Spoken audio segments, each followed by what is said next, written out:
喂，各位粉絲、各位朋友，歡迎大家嚟到中醫診療呢個頻道啊！身邊呢位係邊個啊？我係張醫師，大家好啊！大家好啊！嗱，咁今集講呢個咧，其實就關乎於我嘅切身問題。嗱，即係容許我咧就同大家剖白一下，就係咧我阿媽咧，因為佢年紀咧就嚟90啦。咁喺大約3到4年前咧，咁啊睇醫生咧，因為佢成日覆診嘅，就醫生就話咧佢患咗呢個老人痴呆症。咁啊患老人痴呆症都唔緊要啦，當然啦佢有藥食啦，有剩啦，佢其實就越嚟越嚴重啊。咁啊嚴重到點咧？第一冇記性。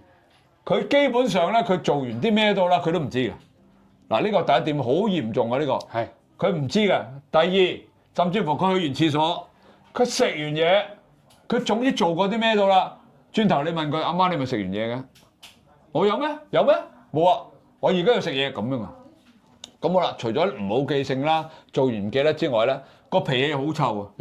哇！我哋請咗個彬彬啦，鬧到佢死，甚至乎有時癲起上嚟咧，佢喐手推佢添。咁好在個彬彬咧，即係後生嘅，佢好了解到，因為其實佢係有病，有患係啦。當然就冇翻啲嚴重問題，但係推撞都唔好啦。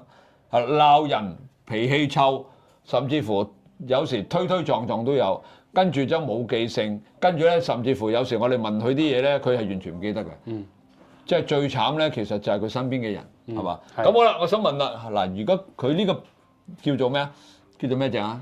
老人痴呆，而家要退行性腦病。係啦，而家好似唔係叫老人痴呆喎，叫咩啊？叫咩？退行性腦病。我哋咁你講啦，或者叫我哋喺台灣咧叫失智症，係啦。都簡稱啦，而家係老人痴呆啦，大家都比較容易耳熟能詳。其實呢個病有冇得醫咧？呢個病咧喺現今醫學嚟講咧係非常難治嘅，甚至已經係差唔多話同並列咧，我哋講個癌症可以揮嘅。哇！係啊，即係用藥物控制。但係依家係現代醫學講嘅症。其實佢嚟做乜嘢咧？做咩？點解？除咗我癲我明，咁老年紀大咗，你冇記性係正常㗎，我都冇記性啦。但係佢唔係冇記性咁簡單喎。佢係已經唔係冇係啦，冇錯，佢係已經影響到患者頭先講情緒啦，佢嘅分析能力啦，佢記憶力咧都會出現種種問題。鬧人有時。點解咧？因為佢個腦神經咧，佢個腦啊嘅腦細胞咧處於種咩狀態咧？已經蛋白質化，都已經係好似咧僵死咗嘅狀態。係咪真係退化到嚴重？冇錯，退化到佢已經思考力係下降到變差唔多小朋友狀態。係啊，各位粉絲、各位朋友喺呢度隆重宣佈，嚟緊嘅4月1號上晝7點鐘，我喺 YouTube 有一個新頻道叫做祖哥核爆。身邊呢位靚女係邊個啊？大家好，我係 Renee 啊，咁我從事咗市場推廣咧已經好多年啦，咁我已經見盡咗人生百態，咁所以咧好想喺祖哥呢個頻道裏面咧，但係聽佢講咧，我哋對一啲時事啊、政治啊、民生啊一啲唔公平嘅嘢咧，我哋都攞出嚟鬧嘅。哇！喂，你咁點解要有你喺度啊？點解有我咧？我就係負責一啲事實啊、一啲數據上面嘅分析，咁同埋咧最緊要就係撳住祖哥唔好太激動。係啦，我驚住我鬧人時候咧。除咗粗口之外咧，我驚住我冚個頭埋牆啊！嗱，記住啦，嚟緊嘅4月1號上晝7點鐘，我嘅 YouTube 新頻道祖哥核爆即將上線，希望大家咧支持我呢個新頻道啊！仲有支持我身邊呢位靚女 Renee，多多支持，4月1號見。4月1號見。所以佢會成日會回去到諗起以前童年嘅。佢嘅記憶只停留咗童年或者係後生嘅狀態。係啦，咁佢好似回到青春，所以你就見到就有照顧佢咧。佢呢個咧，你唔係媽咪，你當個小朋友咁好頑皮，乜都會做嘅，甚至有啲問題咧，好多疑嘅。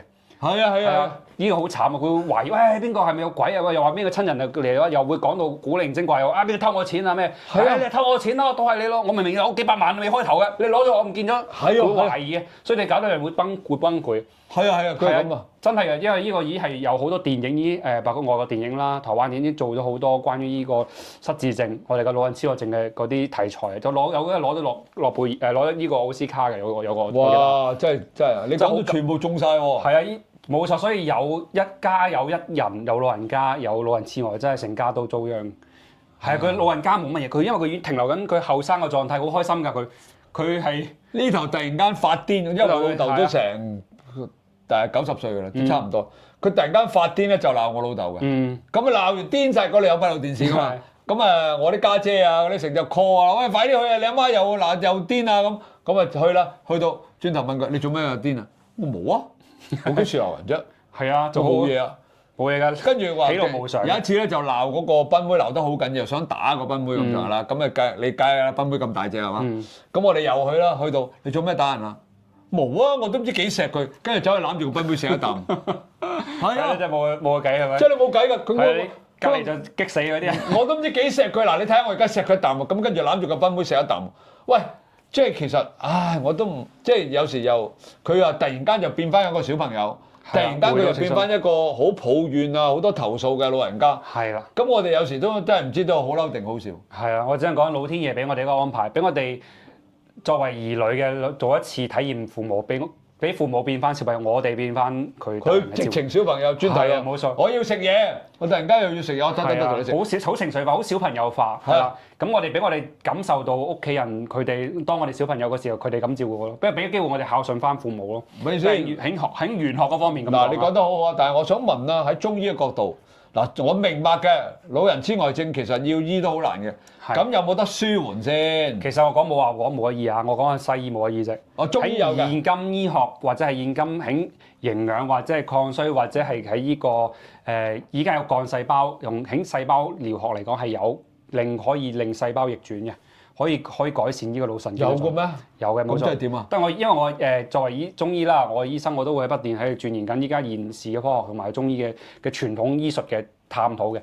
咁而家據我所知咧係有出咧類似好似打幹細胞啦，會令到啲神經細胞去修復到啦，可以令到慢慢會恢復啦。呢個一個途徑啦，但係呢個途徑嘅昂價係比較貴，因為打一支幹細胞針真係有翻素質嘅，至少30萬。30萬，仲要3個月打一次。唉，30萬我自己都冇啊，30萬。冇錯，所以對於嚟講係天價嚟嘅，因為好多老人痴呆症嘅患者，特別喺全球嚟講，差唔多10個老人家去到60歲後咧，去到80歲咧，10個老人家至少有4個到4到5個人係患有老人痴呆。好犀利！所以呢個係天價嘅照顧嚟嘅。對於成個政府啦或者國家嚟講係一個好沉重嘅代價。係咪先？係啊。如果開頭佢啱啱發現到，譬如好似3、4年前啱啱發現到啦，去睇中醫，咁中醫有咩方法能夠等，起碼唔好咁一路嚴重得咁快先，好快啊！佢嚴重。我未講完，咁中醫係啦，咁個依個係講咩？有個平民話就係透過只要你哋及早透過營養足夠同埋戒咩糖分嘅嘢，而家有現代醫學研究咧，導致老人痴呆症最主要元兇咧就係糖分。但咩糖咧？唔係糖，係嗰啲精製糖。例如咩啊？你食好多啲麩質類嘅嘢，例如咩啊？麵包、五穀嗰啲麵包麥皮嗰度。所以你見而家最新嘅美國嘅營養學嘅總會咧出咗咧，食物今次係顛倒咗，將澱粉、麩質、小麥、全麥全部放到最低嘅。以前最低係咩？油鹽啊嘛，油鹽啊嗰啲最低噶嘛。而家唔係啊，而家係反而係小麥、飯係第二少食，係小麥類、燕麥類。點解？因為呢啲咧小麥類咧經過基因改造之後咧，佢呢50年咧，呢30-40年咧改造之後咧，嗰啲小麥嘅變咗性嘅，佢哋有麩質入邊有好多嘅毒性蛋白會破壞嘅腸道。當我哋大腸破壞嘅時候咧，因為腦同大腸係相通嘅，呢個有腸腦軸啊。我講緊醫學啊，腸同大腦係相通啊，有呢個腸腦軸嘅呢個生理嘅結構啊。當你大腸個結構完整嘅時候咧，大腦就通嘅，大腦就好清醒嘅。當你大腸咧受損咧，你嘅大腦會跟住受損嘅。所以咧長期食咗啲麩質類嘅人咧，佢大腸咧受損咧，出現腸漏症啦，排唔到毒啦，開始咧身體發炎啦，嗰啲炎症甚至咧佢穿透血液好多毒素。咁嗰啲老人痴呆症嘅人咧，就係咧因為佢血液太多毒素咧，重金屬又多咧，就上咗腦咧，破壞到腦神經嘅，導致腦神經佢個變咗咩咧？我哋蛋白質化啦、硬化啦，好似變咗豆腐咁啊！但係豆腐係啦。嗱，雖然你講我都係唔明啊，唔緊要，我就想問啦。中醫有醫係啦，如果要醫，譬如我阿媽喺3、4年前啱啱開始有嘅時候，你會用咩方法去醫佢？好簡單啫，喺中醫嚟講會用咩咧？我哋會用翻呢通心腦血管嘅藥。第一、第二咧就係改善腸道嘅藥。係啦，同埋針灸絕對做早期預防係非常大關鍵。同埋之前我哋介紹嘅心腦血管機嗰個血管訓練儀係好大幫助，因為佢血管點解會有大腦會出現退化或者出現變形咧？蛋白質化咧就係因為個供血出咗問題，同埋血毒出咗問題。只要你長期令個大腦供血正常，同埋個血液乾淨，就唔會有患老人痴呆症啦，就唔會患失智症啦。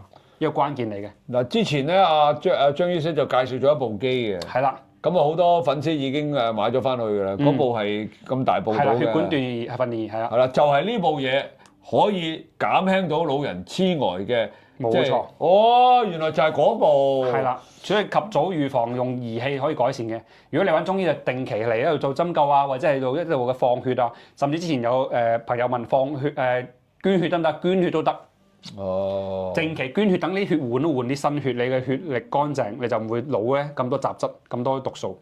唔係因為我哋唔識噶嘛，我唔識原來中醫個角度係有得醫呢個老人痴呆，即係西醫都基本上都講咗冇得醫咁滯㗎啦。係啦，中醫同埋營養學醫咧係好漫長嘅，起碼1年內到啦。如果方案啱咧，至少1年，因為大腦神經修復要時間。哦。係啦，即係佢都，但係都有得修復。有得修復嘅，甚至一本書咧出咗用講咧，頭先淨係講咧戒咗麩質，淨係食高蛋白質，都係食蛋啊、食肉啊、食菜啊，咁佢慢慢減咗之後，都會慢慢逆轉喎。哦，幾好喎呢樣嘢。所以如果有患老人痴呆症嘅屋企人咧，建議盡快去斷麩質。嗱咩先嗱？如果開頭就會有咁嘅情形啊，如果而家好似我媽咁啦，咁嘅已經去到咁嘅嚴重嘅地步，仲有冇得搞？有得搞。